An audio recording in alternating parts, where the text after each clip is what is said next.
Capítulo 4. A sombra de South Kensington. A chuva batia incessante sobre os telhados elegantes de South Kensington, lavando a fachada das casas vitorianas como se tentasse apagar as marcas do tempo ou da história. O táxi parou em frente a um sobrado de tijolos escurecidos com trepadeiras subindo pela varanda. Bones olhou para a folha com o nome E. Wycliffe, rabiscado em tinta vermelha. Algo no papel parecia pulsar com urgência. Com a mão já no coldre oculto sob a gabardine, o detetive subiu os degraus e tocou a campainha. Nenhuma resposta.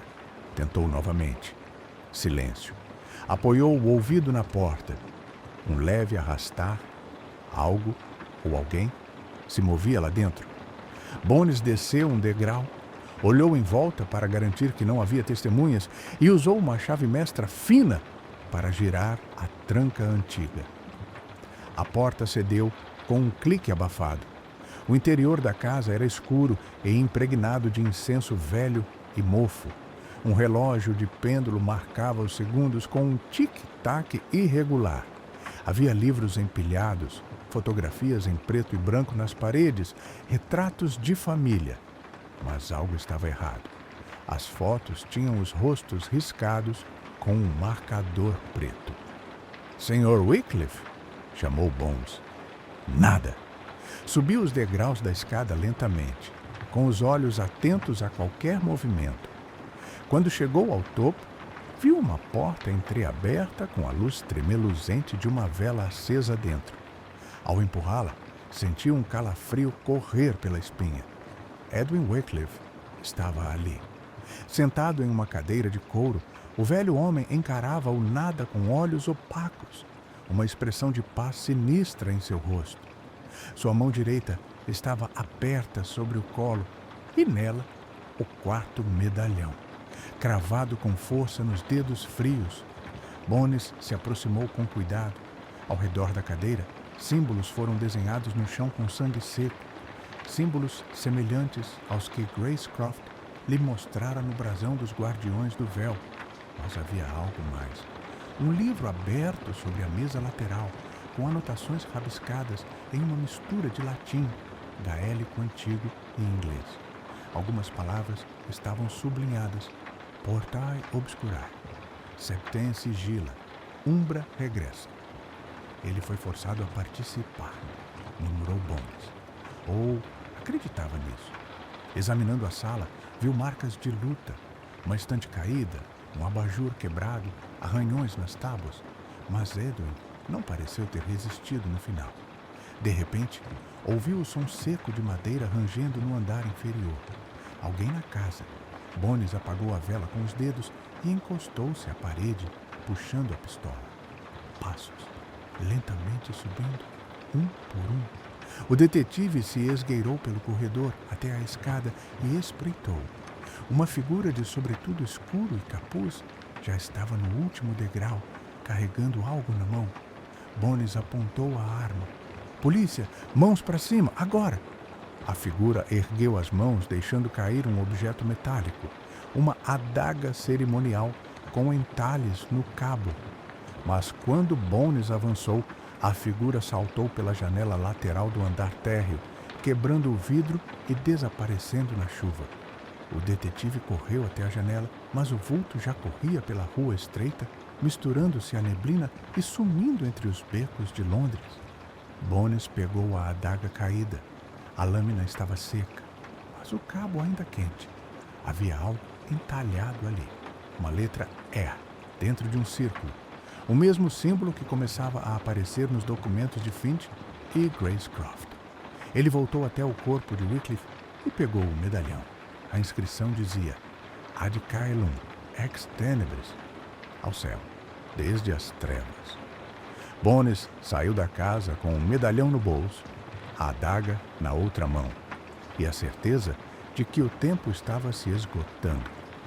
4 selos haviam caído, 3 ainda resistiam, e o açougueiro estava sempre um passo à frente. Capítulo 5. Umbra regressa.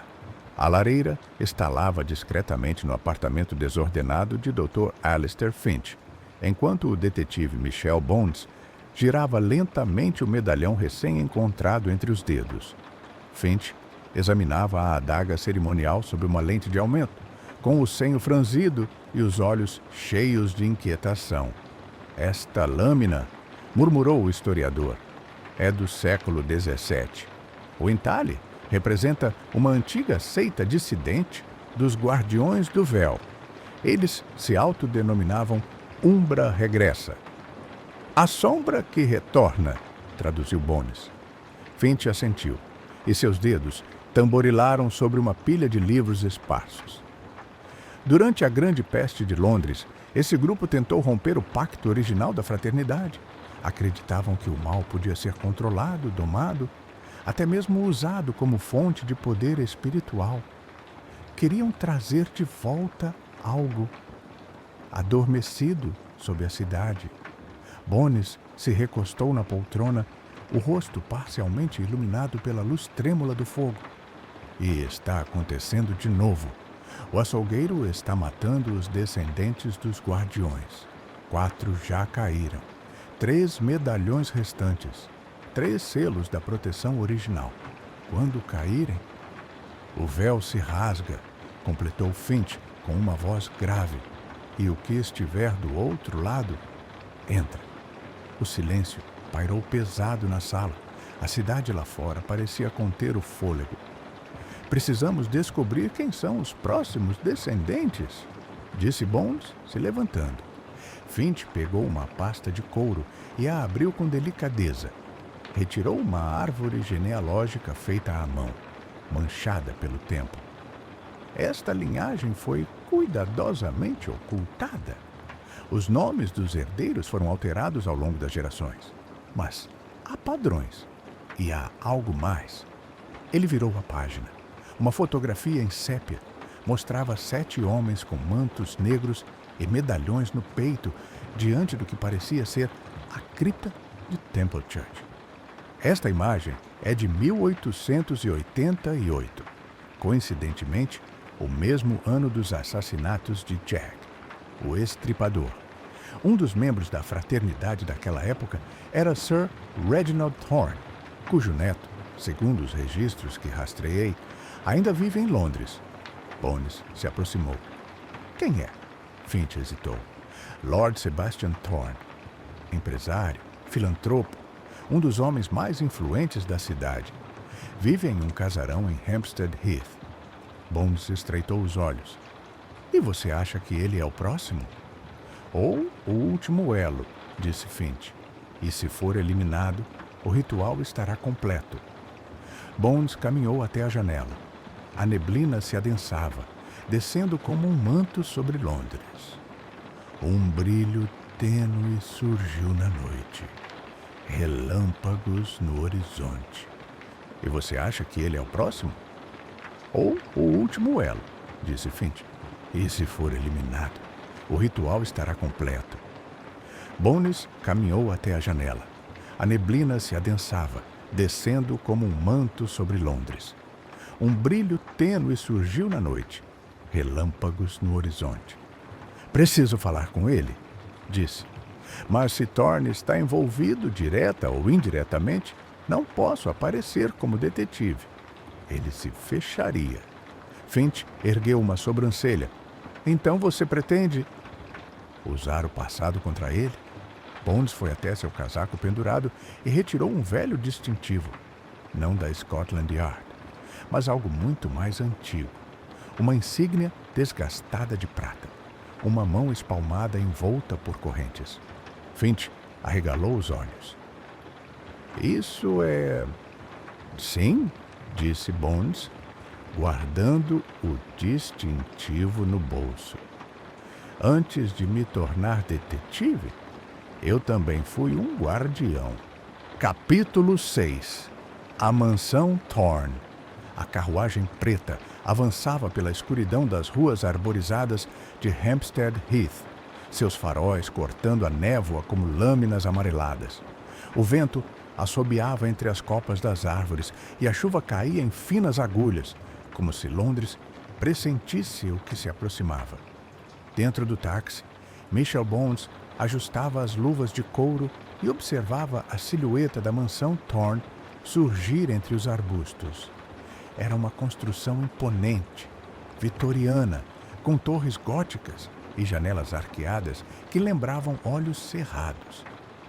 Duas gárgulas se debruçavam sobre o portão de ferro forjado como sentinelas de um tempo esquecido. Bones desceu do carro, sentiu a lama sob os sapatos e apertou o casaco contra o peito. Bateu com força no portão. Um som metálico ecoou. Após alguns segundos, uma jovem criada abriu com uma lanterna trêmula nas mãos. "Boa noite", disse ela desconfiada. "Posso ajudá-lo?" Bones ergueu o velho distintivo de prata cuidadosamente polido. "Michel Bones, Ordem dos Guardiões. Tenho assuntos urgentes com Lord Sebastian Thorne." A jovem empalideceu, mas assentiu e o conduziu em silêncio pelos corredores sombrios da mansão. A casa era um mausoléu em forma de lar. Tapeçarias antigas cobriam as paredes e relíquias de eras passadas se espalhavam como fantasmas adormecidos. Armaduras, bustos de mármore, retratos cujos olhos pareciam seguir o visitante. Finalmente chegaram à biblioteca. Um homem alto, magro, de cabelos grisalhos e olhos como gelo quebrado, ergueu-se de uma poltrona. Vestia um robe de veludo azul e segurava um cálice de conhaque. "Sr. Bones", disse ele com voz baixa e imperturbável. "Não ouvi esse nome há muito tempo." "Achei que não ouviria mais", retrucou Bones, entrando sem ser convidado. Thorne o observou por um longo momento antes de indicar uma cadeira. "Então, a Ordem enviou um filho esquecido para me alertar?" Bones não sentou. "Alguém está matando os descendentes dos guardiões fundadores, usando medalhões, realizando um ritual antigo. E o senhor é o próximo da lista." Thorne riu, seco. "Ah, sim, Umbra regressa. O terror infantil da nossa fraternidade." Bones não sorriu. "É real." Thorne bebeu em silêncio, depois se aproximou da lareira. "A linhagem foi marcada desde o princípio. Protegíamos a cidade, mas pagamos um preço. Sangue atrai sangue. Não posso dizer que estou surpreso por terem voltado." "Quem, Thorne? Quem entre nós traiu os guardiões?" Thorne virou-se lentamente. "Não sei, Bones, mas sei de algo que talvez o senhor ainda não tenha percebido." Bones estreitou os olhos. "Diga, você também é descendente de um guardião fundador. Por isso o medalhão reagiu ao seu toque. Por isso você, ou ele, está no centro disso tudo." Um trovão ribombou no céu. Bones ficou imóvel. "Está dizendo que eu sou um alvo? Ou a chave?" sussurrou Thorne. "O ritual requer 7 vidas e um herdeiro que compreenda os símbolos, que possa completar a invocação. Alguém com sangue e propósito." Bones sentiu um calafrio na espinha. Tudo se encaixava. As mortes, os medalhões, os símbolos. E agora, ele mesmo. "Tem certeza?" Thorne assentiu. "Total. E se não quiser que Londres seja devorada por aquilo que dorme sob suas fundações, então precisamos agir esta noite." Bones olhou pela janela. Raios iluminavam a cidade ao longe, e um novo pressentimento lhe invadiu o peito. "Já está em movimento", murmurou, "e não temos mais tempo."